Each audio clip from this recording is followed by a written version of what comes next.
Peace. Huh. Peace. Power.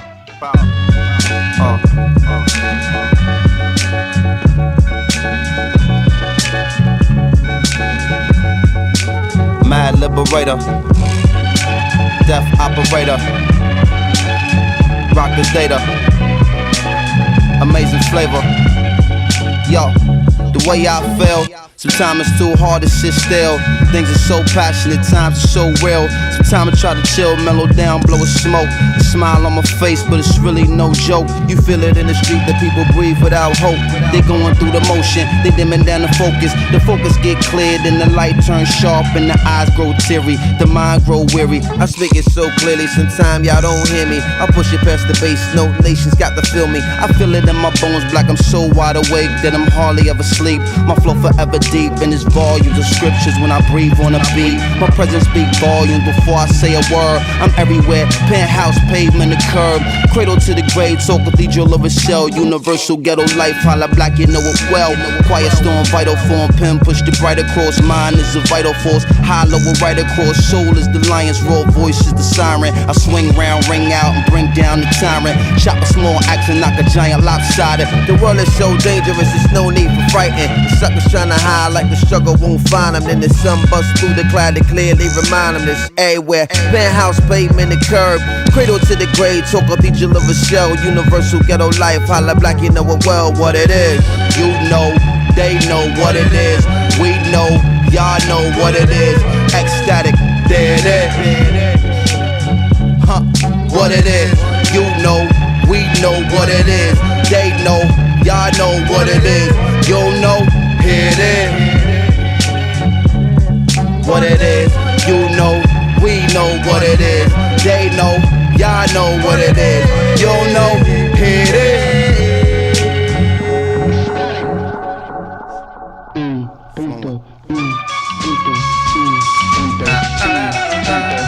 Peace, power.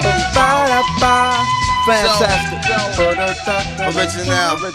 And always on time. And rocking your mind. It's like sit and come relax, riddle of the Mac, it's the patch. I'm a soldier in the middle of Iraq. What say about noonish, coming out the whip and looking at me curious, a young Iraqi kid carrying laundry. What's wrong, G? Hungry? No, give me my oil, get out my country.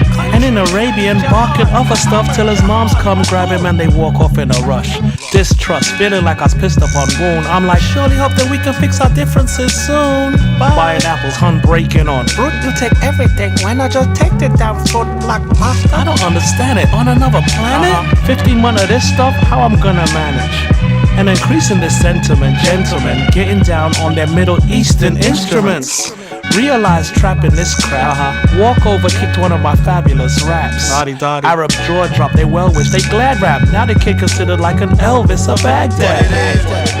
هادي ما تربحش وهادي ما تربحش، هادي ما تربحش، هادي تربح، هادي تربح، لازم، هادي ما تربحش وهادي ما تربحش دايما على لازم. what it is. هي كانت عندي نفوس وجوه، واحد يضحك واحد يبكي.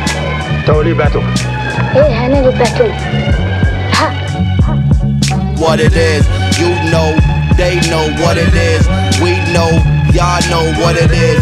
Ecstatic, there it is. Huh, what it is, you know, we know what it is. They know, y'all know what it is. You know, here it is. What it is, you know, we know what it is. They know, y'all know what it is. You know, here it is.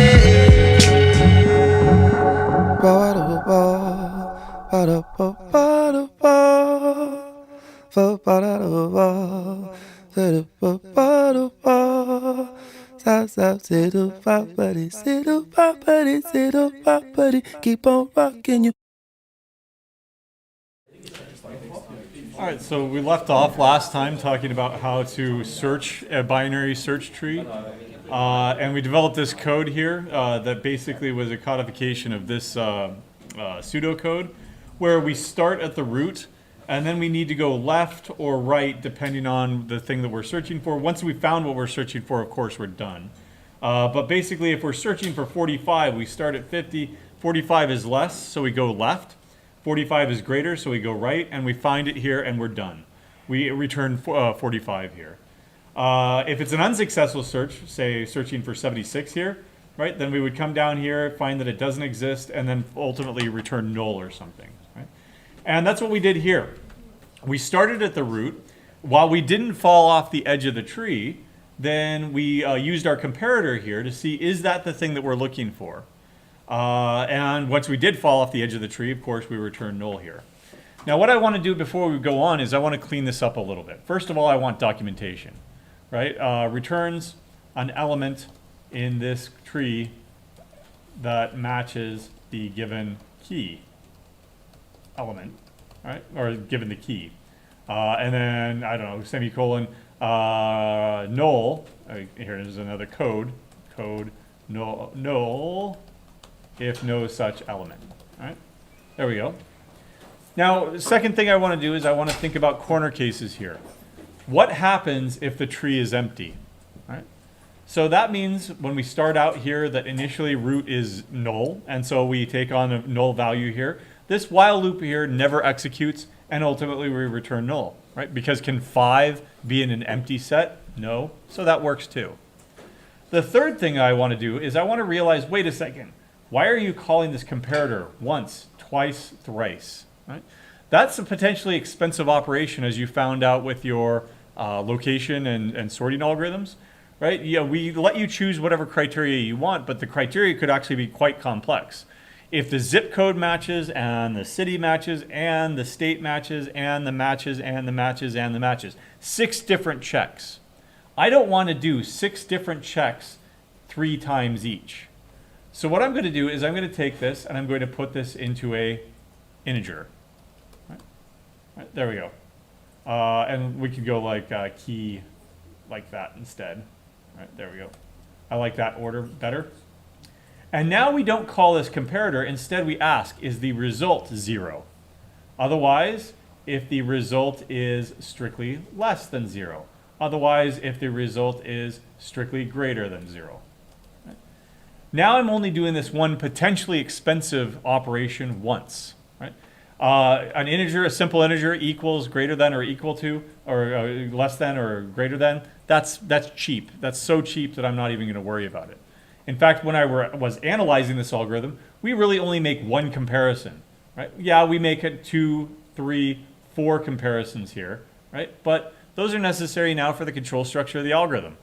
We're really only making one comparison because this is our elementary operation. Right? The last thing I'm going to do is I'm going to ask, is that even really necessary right there? It's either equal, strictly less than, or greater than. So get rid of that entirely. Right?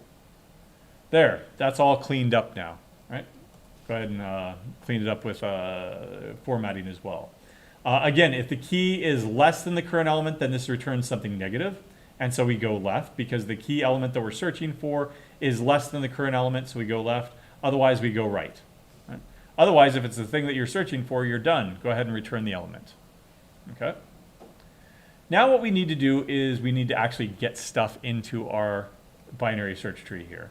Right? We do have a comparator, we have the root, we have the size. Eventually we're going to increase the size here, but we need to get something in there first. So let's go ahead and insert, oops, too thick. Insert, I don't know, 45. Right? What do we need to do? First of all, we need to find it. Oh, 45 is already there. What would you propose that we do in this situation? Do you remember all the caveats that we started out with? Oh, I never launched my notes here. Sorry. Markdown, and launch this over here, and bring this over here. There we go. So do you remember the caveats that we all started out with? That integers are good enough, right? And so we're going to only look at integers. But what else? For our purposes, the key and the data will be the same. And finally, there will be distinct, because we can always break ties somehow, right? Through some unique identifier, or it's possible maybe, right? So if it's distinct and I'm trying to insert 45 when 45 already exists, what should I do? Should I remove it and then replace it with 45? That seems like pointless. Oh, 45 is already in there. You shouldn't have asked me to insert it again. I'll throw an exception back at you. Right? Or what's another alternative here? Just return. In other words, noop. Remember what noop is? No operation. Right. Okay. So if it exists, I'm not going to return it. Instead, I'm going to return. I'm not going to do anything. I'm just going to return. But you know what? I could actually do one better. I could change this into a Boolean function. Right. Now that Boolean function, that Boolean return value, can tell you, did your operation of adding an element have an effect or not? So what this will do is this will inserts the given element into this tree, right? We're not going to tell you how because, you know, that's abstraction there. Into the tree, into this tree, returning code true if successful. All right. Returns say false if it is a duplicate and has no effect on the tree. There we go. And everything's spelled correctly. Yep, there we go. So I'm going to do one better here. Not only am I going to do no operation, but I'm going to tell you there was no operation. Right? Or I'm going to do that operation and I'm going to tell you, yes, true, there was an operation. Right? Whether you choose to use that value or not, that's your business. Right? You can ignore that value if you really want to, or you can use it somehow. Right? But in any case, I've told you what I did. I successfully inserted something or I did not. Okay. All right. By the way, what if instead I chose to throw an exception?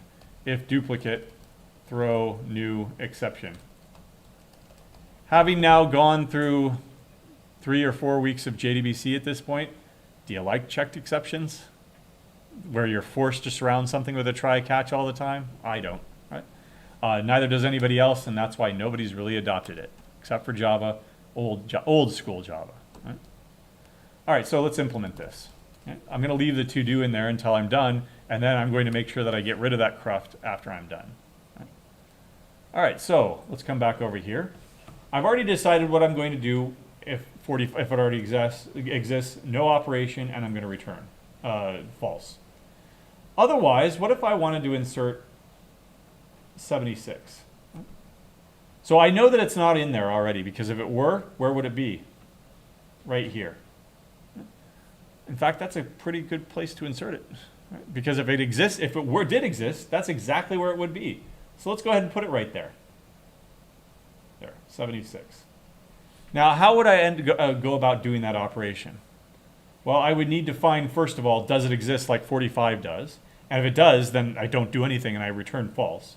Otherwise, I need to go through the regular search process, right? And come down here and find, oh, that's where it should be. That's where I'll go ahead and create it. So I'm going to basically have to do the exact same thing that I did right here. I'm going to have to search for it. All right? Now, let's go ahead and cut and paste that code. And before I continue cutting and pasting this code, is that a good idea? Anytime you find yourself doing something like that, huge red flag. Maybe I should be doing something different, because I've got repeated code here and here. What if I had internally some find node, right, operation that I would be able to use over and over and over again, right? That would probably be helpful. I'll let you optimize for that. Otherwise, I'm going to go ahead and start at the root here. And I'm going to compare the element, not the key element, but the element, right? There we go. And I'm not going to return this value here. What if I found that it already existed, right? That's what 0 is doing here. Down here, I found the element that you were looking for, but here, I found the element that you were trying to insert. So here is a duplicate. What should I do here? Return false, and be done with it, right? Nothing else. Otherwise, I need to go to the left child, or I need to go to the right child. After I've broken out of this loop, I'm basically right here. Current is pointing to this guy right here, current. Is that going to help me create that node? Well, let's just get that out of the way first of all. Tree node, T, new child. Or actually, I'm going to call it new leaf because that's what it is. Right? you always insert as a new leaf. New tree node containing the element. There. So over here, visually, what have I done? Current is pointing to something that doesn't exist. So I'll go ahead and create that node. Right, there we go. There, 76. What do I need to do with that node, though, to make it part of this tree? I need to make sure that 75 is referring to it as its right child. And also, I need to ensure that 76 is referring to it as its parent. Can I do that over here? Current dot set left child equal to new leaf. Tell me, at line 40, what is the value of current or cur? I just broke out of that while loop, so what value is cur? Well, current is not equal to null, do this while loop. So therefore I broke out of it, and current is what? Null. Can I call a method on a null value? No. Back to the drawing board. Right? Okay. So what I need to do is when current falls off the end of this tree, I also need to keep track of this guy because I need its parent. Right? I need to make sure that its parent is able to refer to it. I can create a new node all I want, but I need this node up here in order to make a reference there and a reference back to it. What would you call that thing if you wanted to keep track of it? How about previous? Right? This sounds really, really familiar to me. We did the exact same stuff when we did linked lists. I wanted to insert a new node. Right? And so what I did is I need to insert between these two nodes. And so I kept track of a current and a previous so that I would have access to both of those things. Right? Let's do that here as well. Tree node t previous is equal to null initially. Right? Anytime that I update current, I need to make sure that I update previous to be current. Right? So current, or here's previous and current. I need to update previous to be current, and then I need to update current to be the next child, the left child or the right child. Okay. There we go, and there we go. Cut and paste. Now at this point, previous should be new leaf's parent, right? And new leaf should be previous's new child, right? Left or right? Question mark. I don't know yet. We'll find out.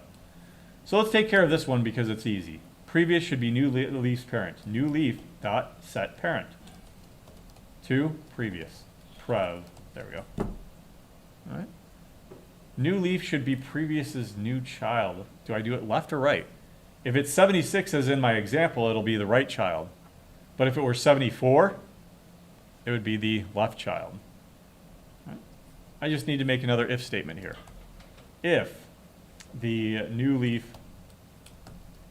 is less than the previous, prev, then I need to make prev.set left child to be the new leaf.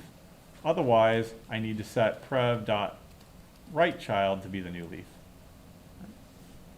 Once again, I cannot make this comparison here. The comparison I need to make is using this comparator right here.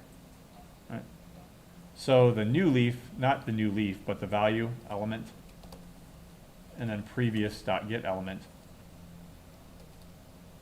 And if that is less than 0, then I'm the left child. Then the new element here that I just put into this new leaf node here is going to be the left child. Otherwise, it's the right child. Am I forgetting another option? What if it is if the comparison is 0? What did that mean again? That it's a duplicate value. Would I even be down here at line 50 if that were the case? I would have returned up here in line 33. Nope, don't need to worry about that at all. Okay. In fact, I could probably get away with reusing whatever value is up here if I rescope this result up here. But that's I don't need to do that. Return true. You had an effect on the tree. What other effect did you have on the tree? Careful.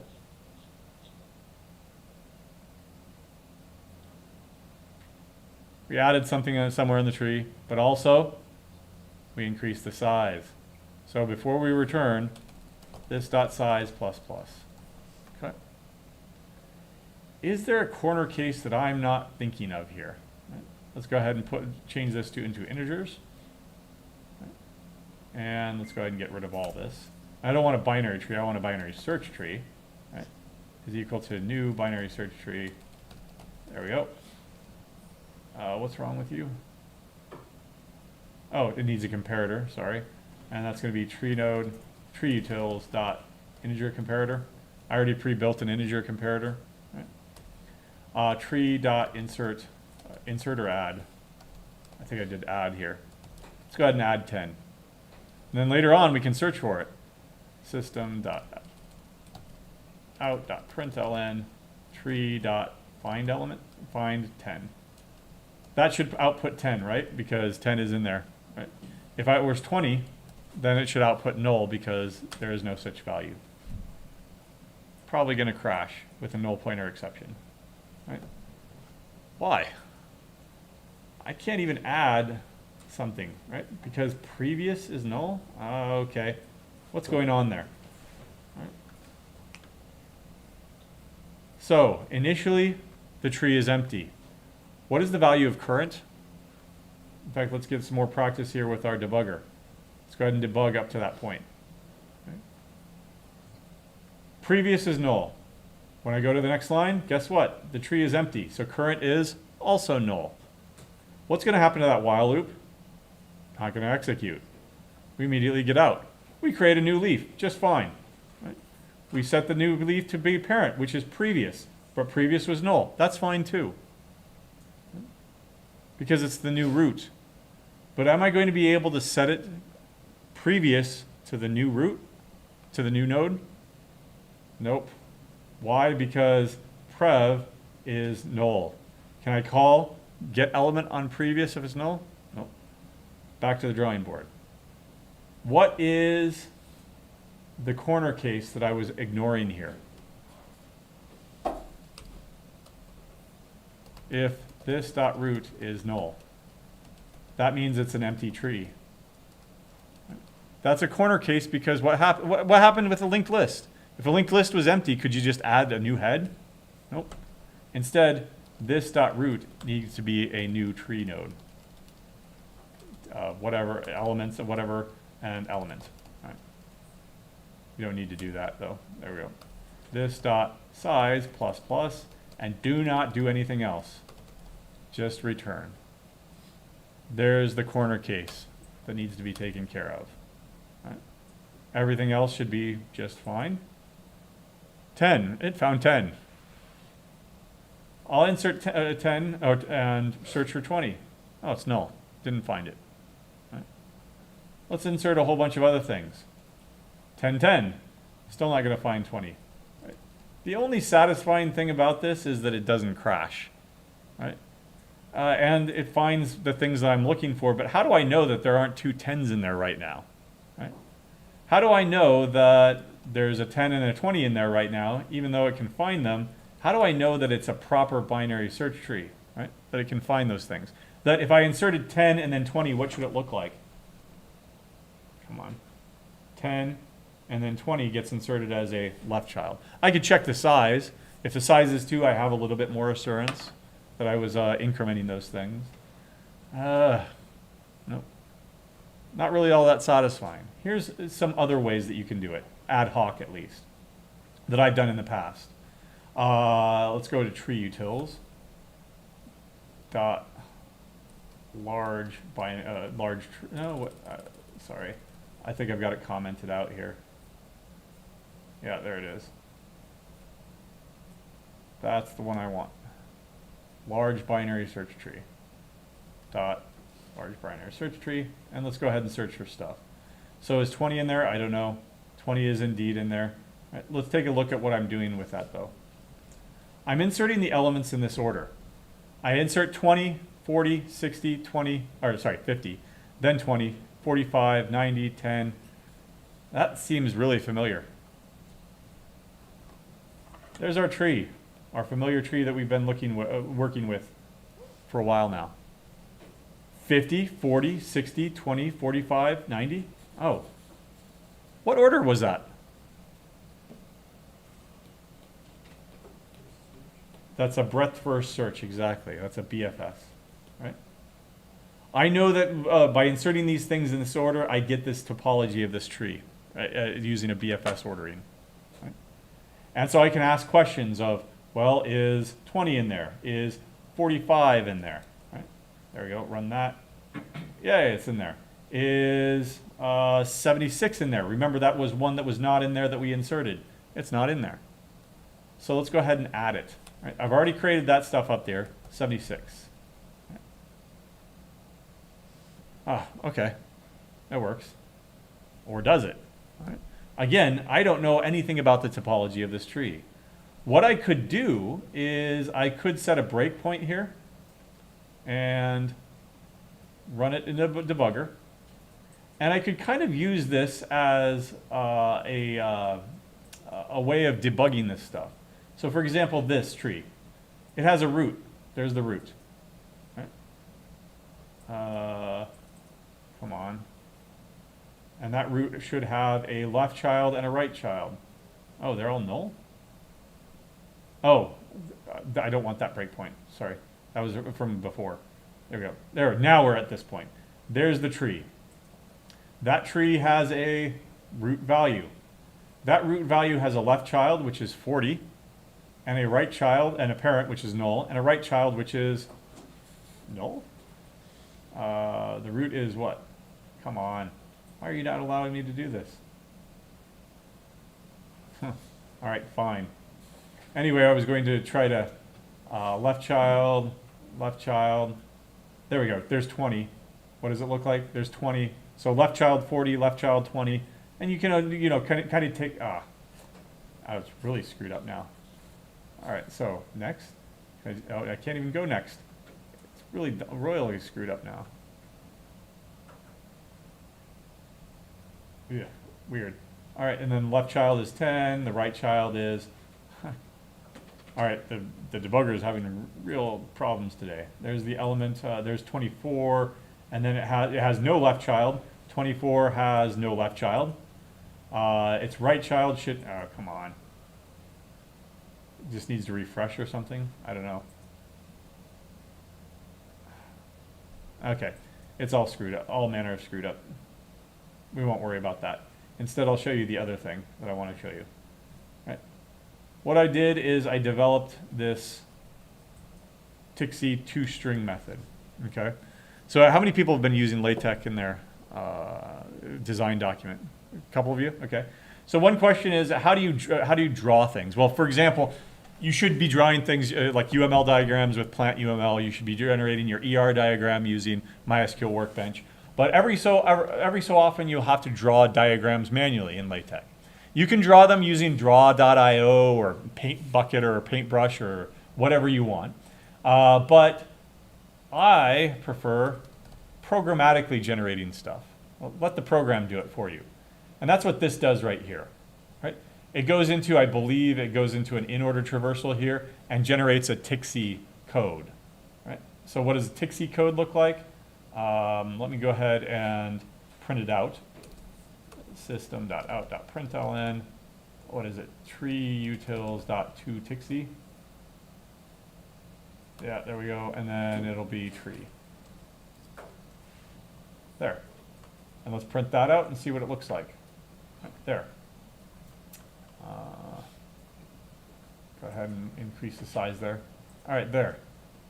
So it's a way of programmatically generating a picture. You've got this node here, and then you've got a child node, which is 40, a child node, which is 20. And it's just a way to visualize your data. Right?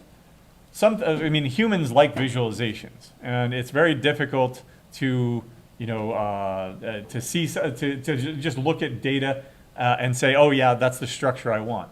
Versus if it were something like this, right? You can look at that and okay, that makes sense to a human.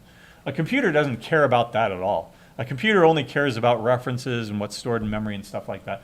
This is much more human friendly, which is why we like data visualizations and data science and stuff like that. We want it to be human oriented and not computer oriented. And this didn't work last class, but we can try here. Actually, you know what? Let's just try it from scratch.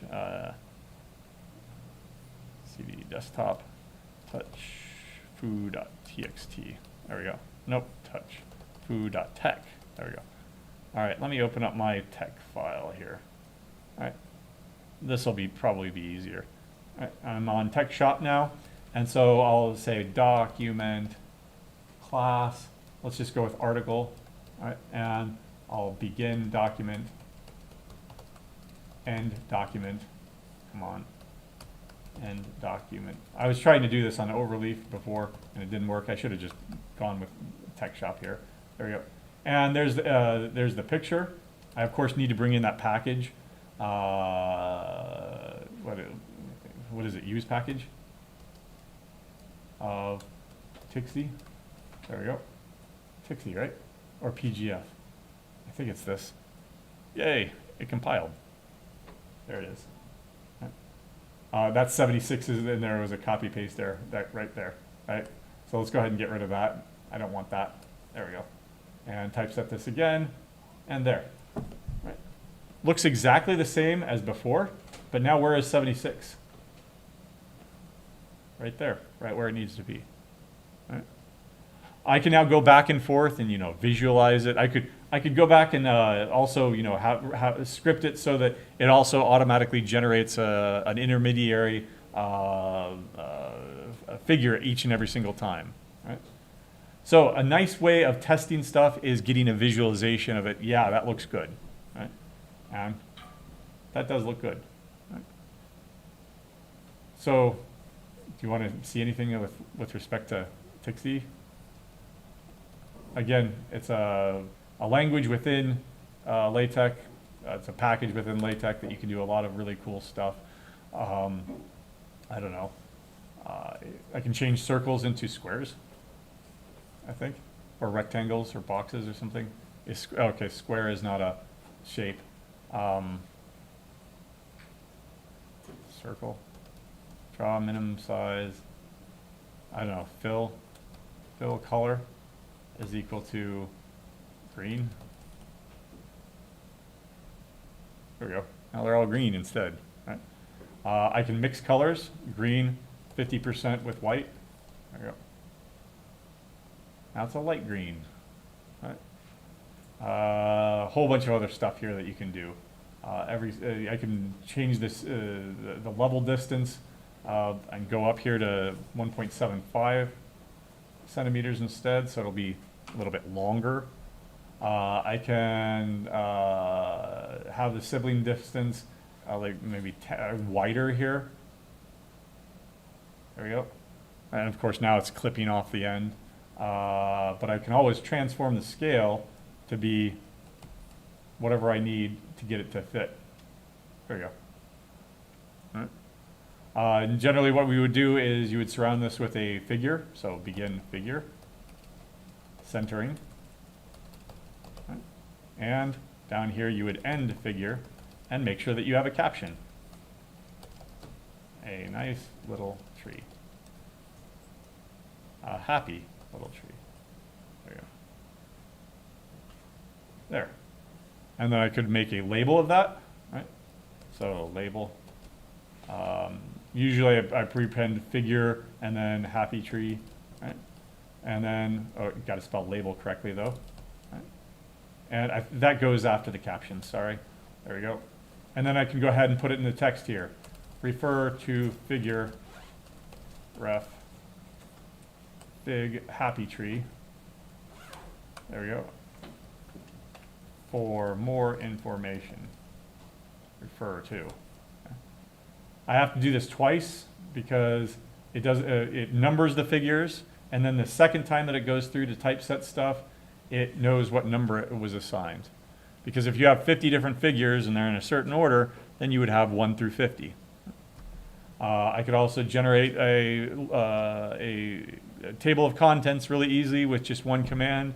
I could do BibTeX stuff, like citation stuff, super, super easy using BibTeX, right? And so it's a nice little, LaTeX is nice to learn. right? If you need, I mean, I wouldn't do anything else except for Markdown. Usually I use Markdown now more than I use LaTeX, but for like papers or for reports or something like that, definitely use LaTeX. So I only saw like 5 hands. Anybody more excited now to use LaTeX? Yes, no? Again, the huge benefit here is math, right? So I don't know. How do you do an integral? Integral of a equals 1 up to b, or from a to b of x squared dx. There's some nice math, right? Summation. Here's Gauss's formula. I equals 1 up to n of I is equal to frac n times n plus 1 all over 2.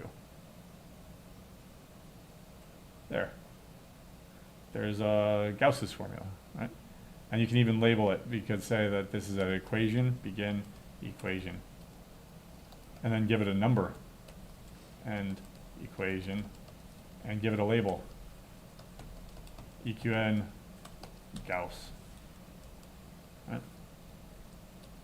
See Gauss's formula ref EQN Gauss. Right? Doing this kind of stuff in Word is just, terrible. Oops, did I screw up? I don't think you put math mode like that. There you go. There we go. And then do it twice because of course now all my numbers are off. There. Nice and labeled one over there. See Gauss's formula 1. Right? So really, really cool stuff that you can do with LaTeX. All right. No questions? LaTeX? All right. So because somebody in the main section asked for the LaTeX source for the assignment 8, and so I posted it there. If you want it for this section, you can have it too. Right? The problem where there was I use an exam class, which I can also embed answers, and so I had to take all those out. Right? But the exam class here is going to be a little bit different. It's going to be the same, but what you can do is you can do questions. Right? So question, and it's worth 50 points. Right? And then what is 2 plus 1? And then the solution, again, solution is 3. And solution, there we go. I guess I have to begin questions. Begin questions and end questions.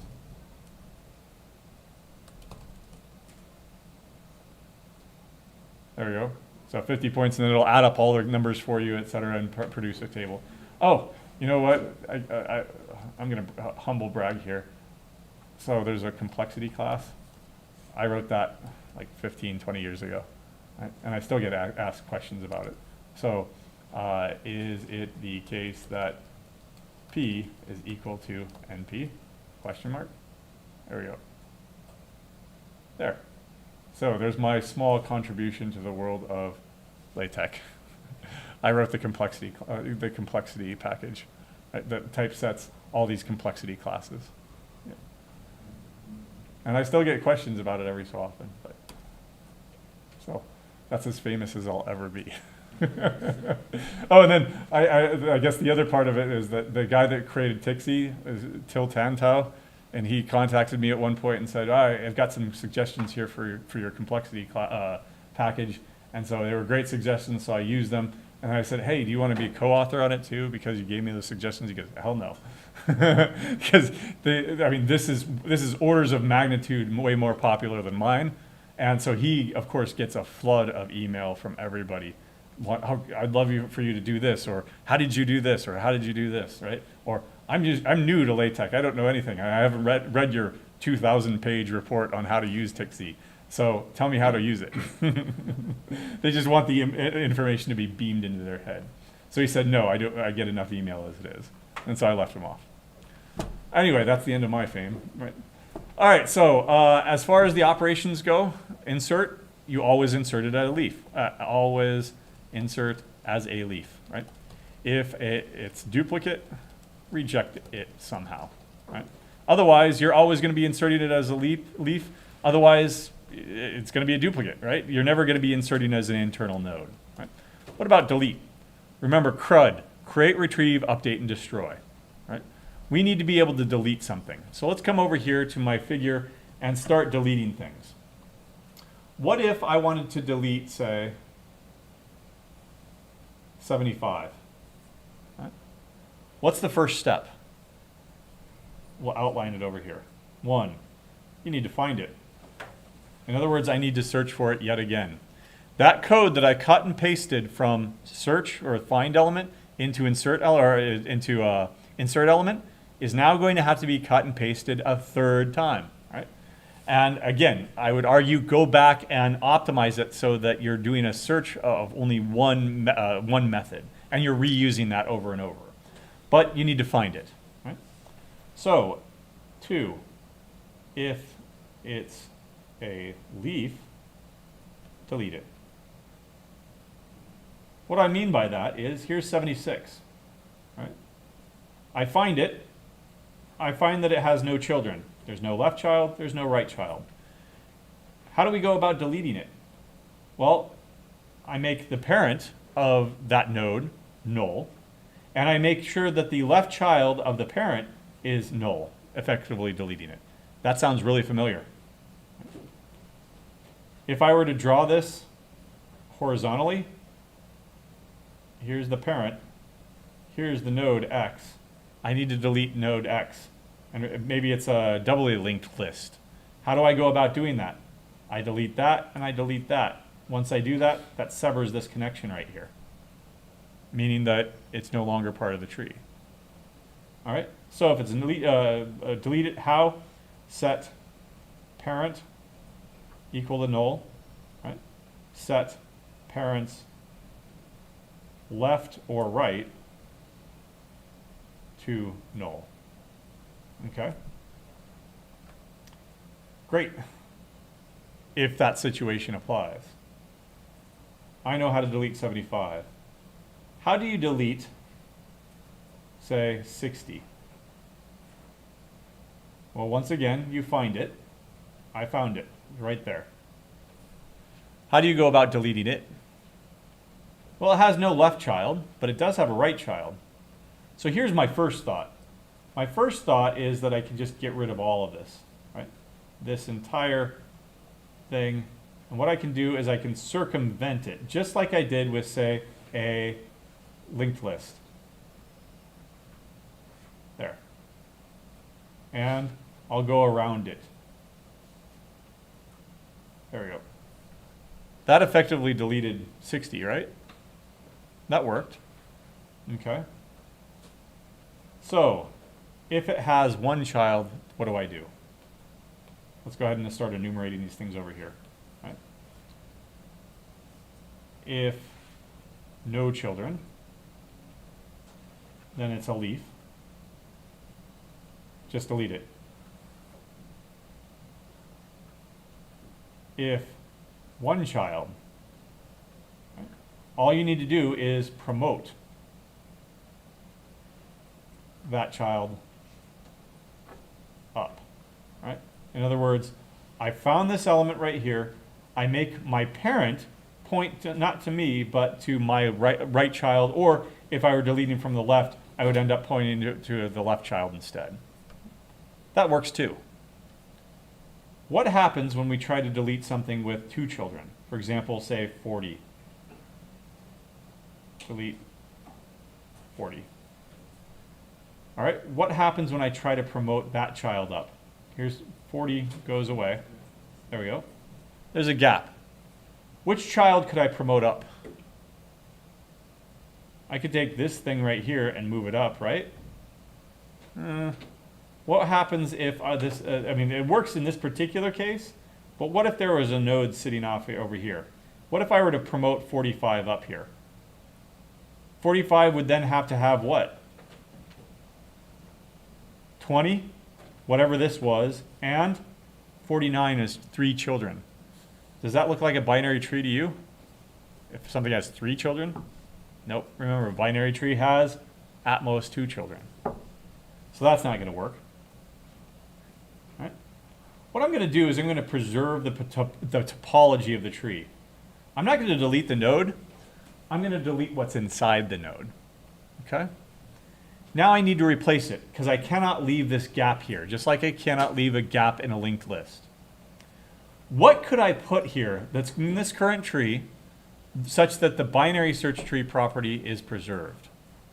Now remember, it's got to be less than 50. Well, everything over here is less than 50, so I could not take anything over here and put it over here. So it's got to be one of these guys over here. Could I put, I don't know, 45 right here?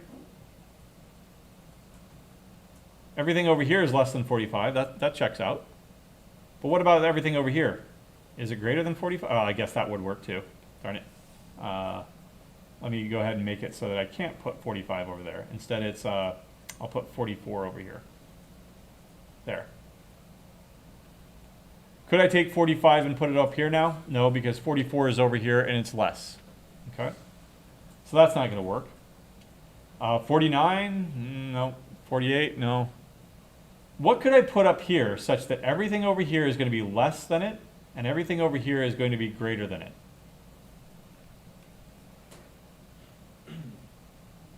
Could I put 2 up here? 20, 24, 10, those are all greater than 2. Could I put 10 up here? No, because 15, 12, those are still greater than 10. What among these elements over here could I put up here so that everything is less than it? 28, all right.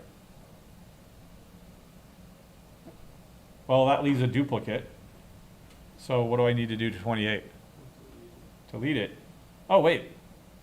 It's a leaf, and I know how to do that. Okay. What was it about 28 that made you think, oh, I can go ahead and promote it up there? Well, it was a leaf, yes, but among all these elements, it was the greatest, the maximum, right? So if two children,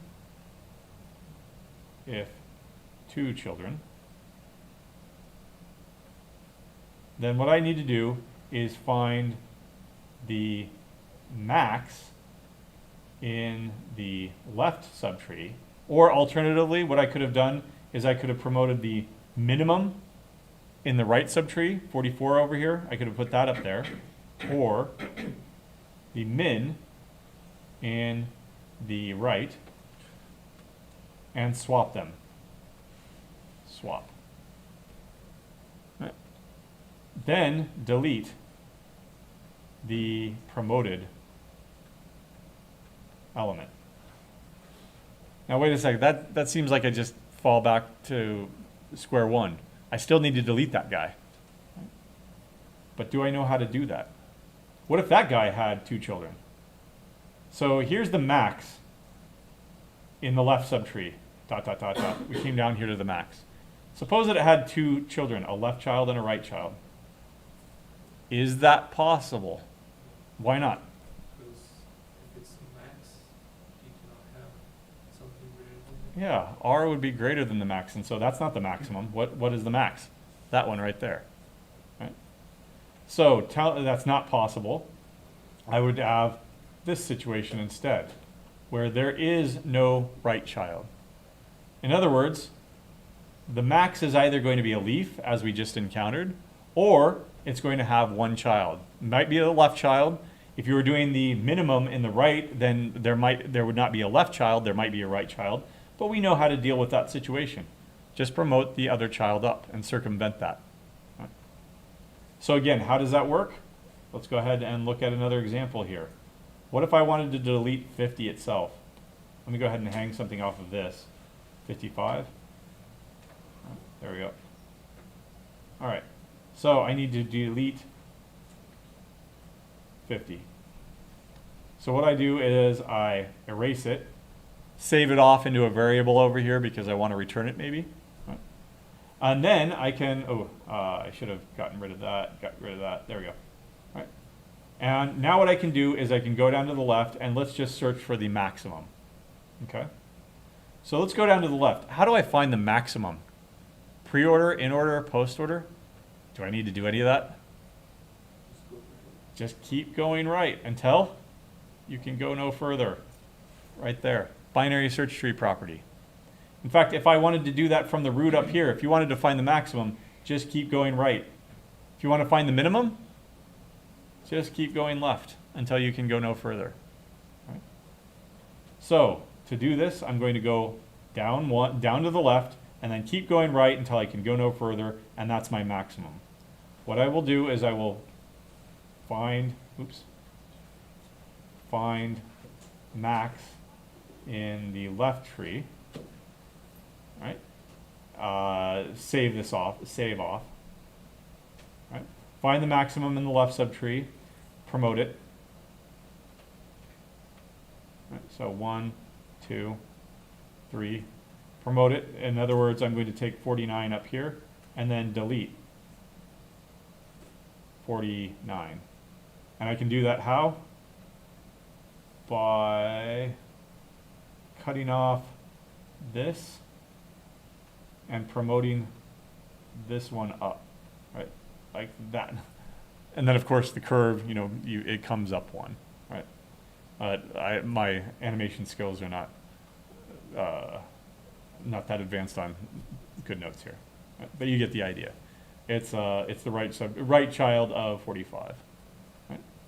No matter what are you doing? You are searching for the element to delete. If no such element, then you can just return. Otherwise, that's going to be ordered depth. Right? To find the maximum or the minimum, that's going to be order depth. Right? To promote this child or to delete a leaf, that's going to be constant time. So no matter what we've done is we've achieved our goal, original goal. Right? What was our original goal? How can we exploit this structure? If we can develop a way to insert, retrieve, delete elements from a binary search tree such that all operations are proportional to the depth, then we've achieved our goal. Right? We can insert stuff, we can find stuff, and we can delete stuff. The basic CRUD, and it's all going to be order D. Unfortunately, we don't have a guarantee that the depth is going to be small. That's where balanced binary search trees come in. Goes beyond this course. But what we are going to look at is what are called heaps, right? So, heaps. Right? Heaps are not binary search trees, but they are balanced binary trees. Right? So in other words, they will have a guarantee that their depth is order log n. However, there's not an ordering. There is not a BST property, there is a heap property. And for that, I'm just going to look at a picture here really quick, and then we'll discuss it in detail next time. I think that this is a different tree at this point, I think. We'll find out. Where's my heap? Here we go. This is called a min heap, all right? And it does not have the binary search tree property because not everything over here on the left is less than this node right here. Instead, the heap property is that every node, both of its children, have values that are greater than it. This is called a min heap. Right? But it is full. Right? Every node is available at every level, which guarantees a logarithmic depth here. Right? We're not going to be able to do searches on this, because it doesn't have the search property. But what are we going to be able to do on this? Tell me what very special value you can always get out of this, out of a min heap. Right? What's always at the top because of this property? The minimum, right? This has a lot of applications, right? This is a priority queue. This is a way to sort something. This is a way to always keep track of the minimum and be able to insert stuff with a guarantee on the depth, and so everything is going to be efficient, logarithmic. That's what we'll focus on Wednesday.